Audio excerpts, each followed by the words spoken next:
各位弟兄姐妹，大家平安。我们带着渴慕的心、清洁的心来到神的面前，一起来敬拜主啊！我是你的掌上明珠。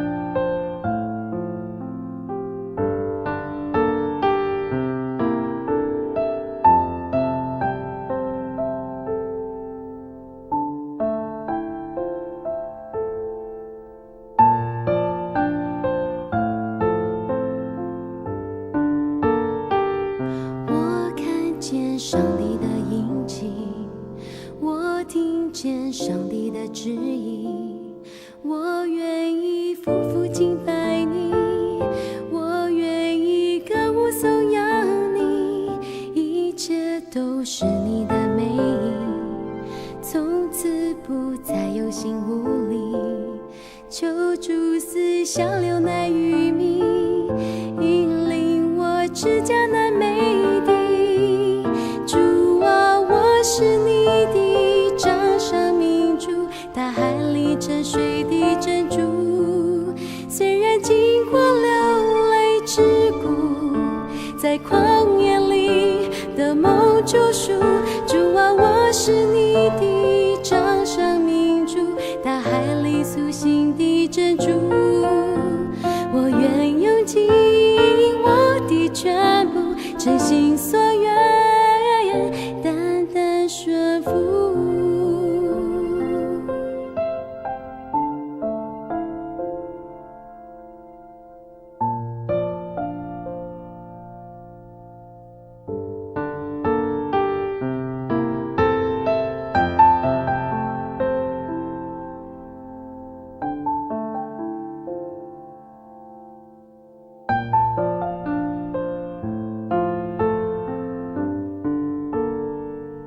我看见上帝的印记，我听见上帝的旨意，我愿意夫妇敬拜你，我愿意歌舞颂扬你，一切都是你的美意，从此不再有心无力，求主思想流奶与蜜，引领我至迦南美地。主啊，我是你的掌上明珠，大海里沉睡的珍珠，虽然经过流泪之谷，在旷野里的梦救赎。主啊，我是你的掌上明珠，大海里苏醒的珍珠，我愿用尽我的全部，真心所愿，单单顺服。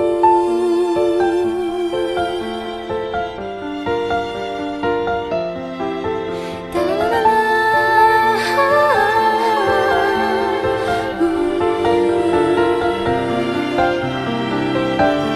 主啊，我是你的掌上明珠，大海里沉睡的珍珠，虽然经过流泪之谷，在旷野里的梦救赎。主啊，我是你的掌上明珠，大海里苏醒的珍珠，我愿用尽我的全部，真心所愿，单单顺服。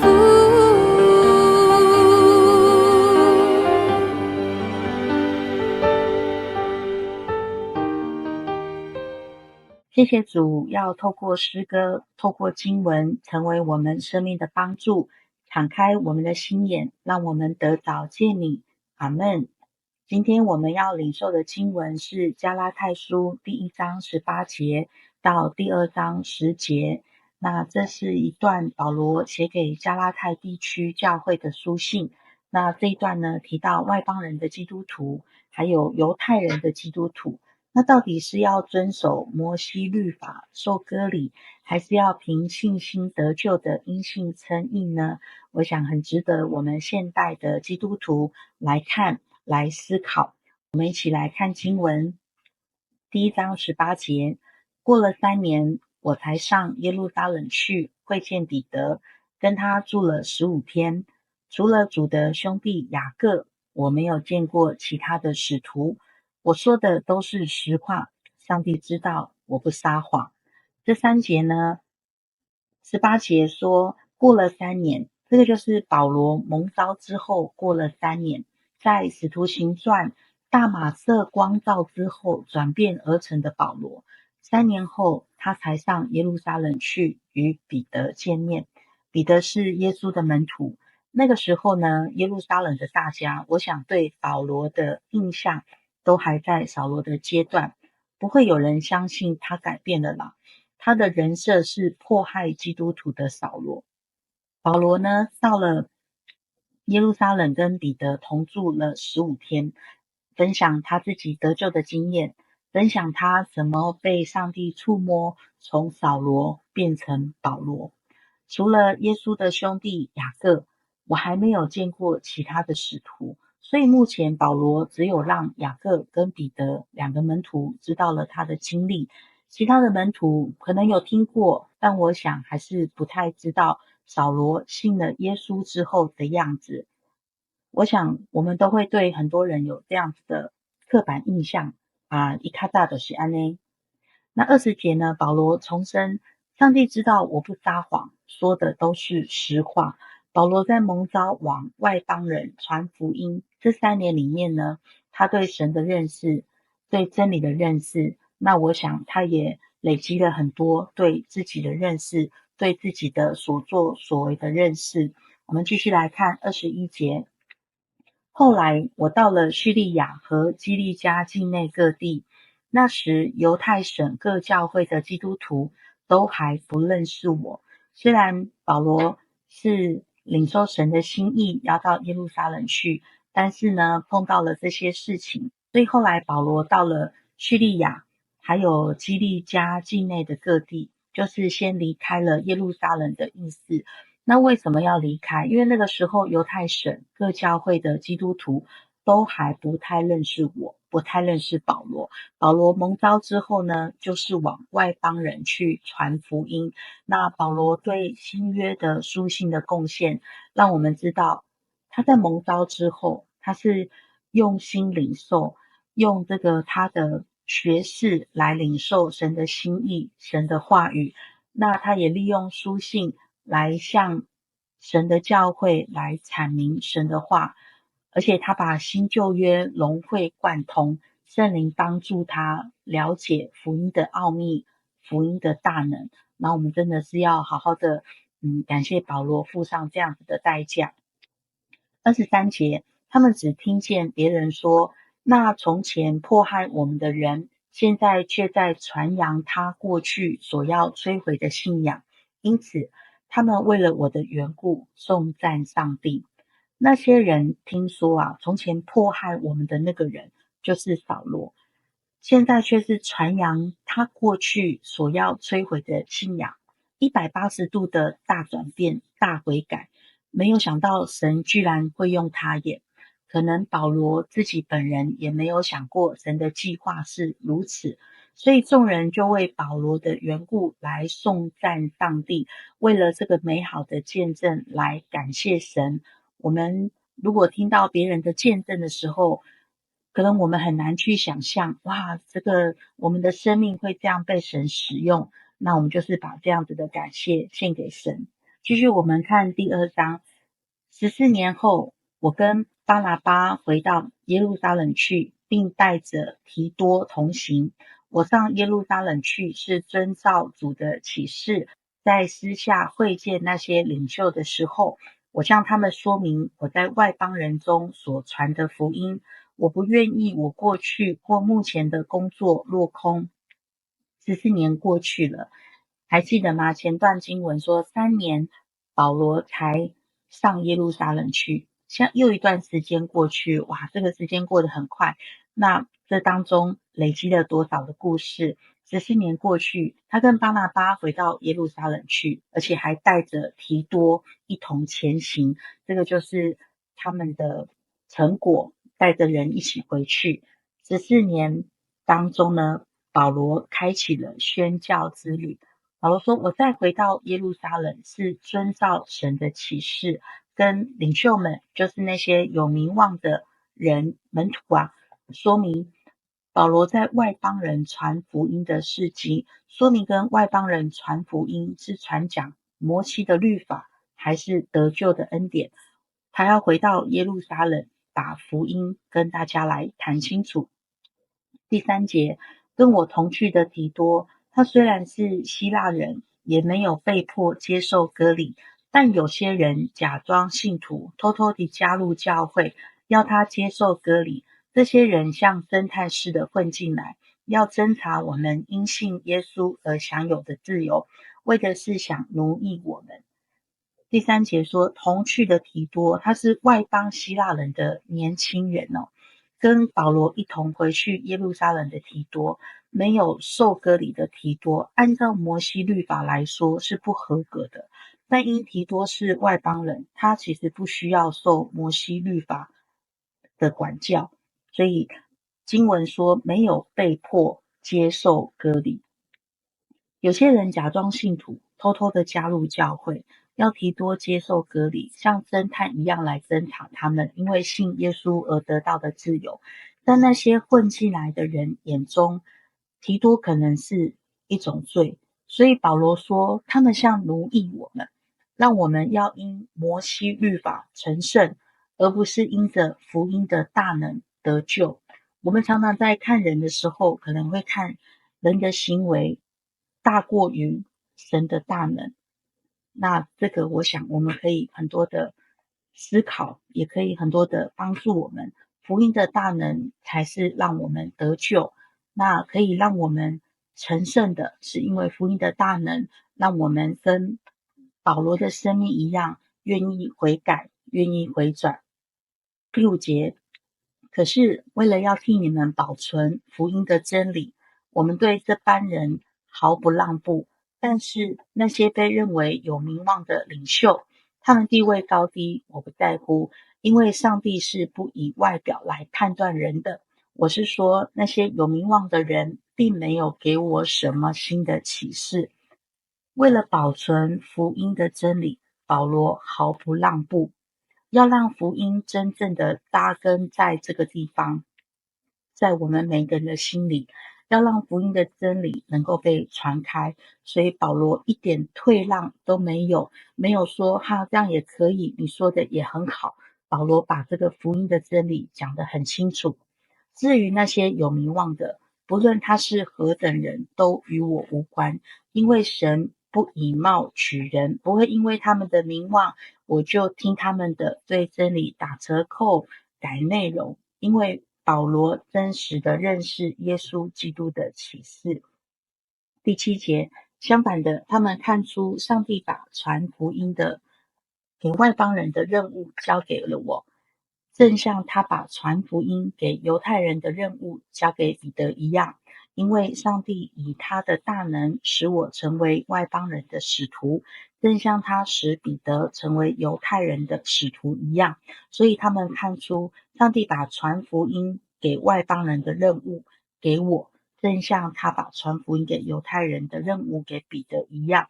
能够靠着信心称义，而不是靠着行为得救，这一切都是神的大能。无论是外邦人的使徒，是犹太人的使徒，其实我们都在诉说着上帝的大能。最后2节，雅各、彼得、约翰这3位有名望的教会柱石，既然知道上帝把这特别的使命交给我，就跟巴拿巴和我握手。既然成为同工，我们就同意巴拿巴跟我应该到外邦人中工作，而他们在犹太人中工作。他们只要求我们记得犹太人中穷人的需要，这件事正是我一向努力在做的。这3位有名望的教会柱石知道上帝给保罗的使命，也看见这么好的果效，他们就同巴拿巴和保罗握手，接纳并承认成为同工。所以保罗跟巴拿巴就往外邦人工作，而他们继续在犹太人当中工作。保罗也纪念犹太教会的需要，也回应说，这个是他一向努力在做的事，写书信、祷告、奉献，这是保罗一路纪念的事。今天我们的金句，我们用第2章第7节，他们看出上帝把传福音给外邦人的任务交给了我，正像他把传福音给犹太人的任务交给彼得一样。我的感受跟思想是，保罗在蒙召的年岁当中，他对真理的领受，他对福音给外邦人的传扬，他对犹太人在奉献上的纪念，他在教会的书信上都一再的表明保罗对神的敬畏。今天在小组当中有人分享，很羡慕那种好会带人信主的基督徒，也有人分享很欣赏那种在教会忠心服侍的基督徒。感谢神，因为我们的特质不一样，但我们却是彼此欣赏的。这就是基督徒往同一个方向在前进，因为我们彼此看重，那就是合一，那就是会兴旺神的道。阿们。今天有很特别的事，很优先要去做的事，就是有敬拜部门的会议，然后再来是要到桃园国小彩排，为了明天的礼拜流程，为了运动园游会，就是我们嘉南欢庆60周年很重要的事情，明天是这个最后的尾声，所以我们今天要做很好的预备跟彩排。那求圣灵来帮助我们，我们一起来祷告。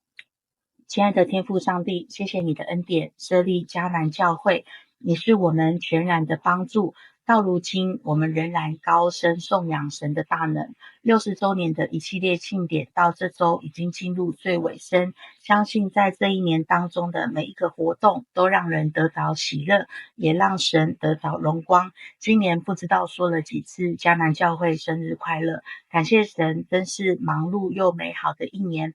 透过今天的经文，帮助我们顾念神的教会，神的儿女，即便我们有许多的不同，但因着神，我们能编织出美好的事物来，因着神使我们有盼望，因着神我们生命得荣耀。求主圣灵带领我们今天的彩排还有会议，在主的圣工里，我们一起被建造，也一起建造教会。谢谢主使用我们，与你有份。赞美主，荣耀归给你。祷告奉耶稣基督得胜的名，阿们。继续我们用这首诗歌来回应神，能不能让我留在神的同在里？能不能让我有更多的力量来爱你？这边我们放能不能的诗歌，诗歌结束。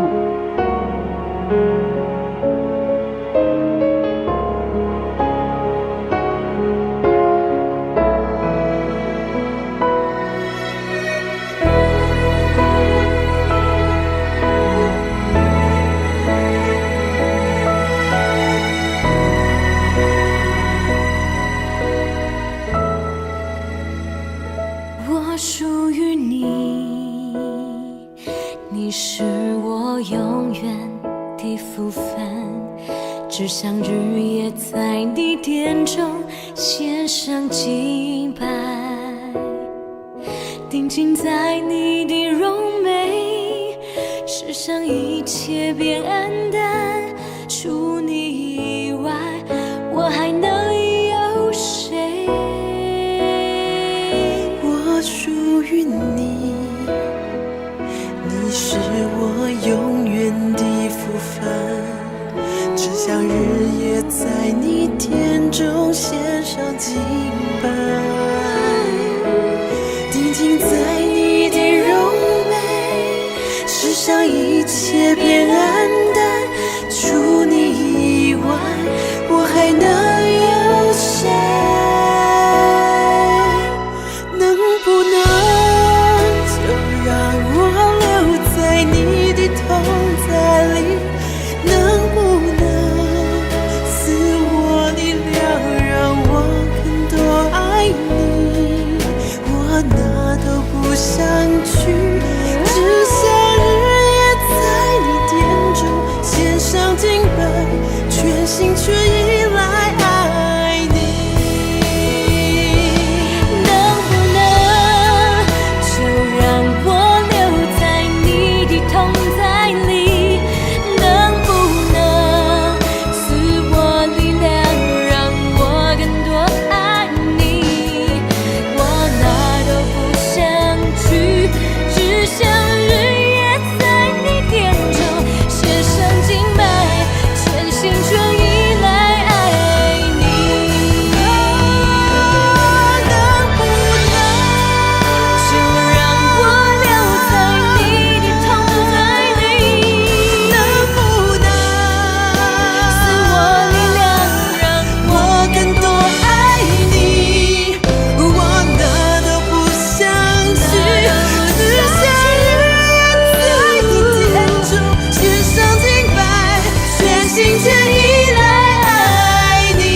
祝福大家有美好的一天，有依靠神的一天，有喜乐的一天，平安。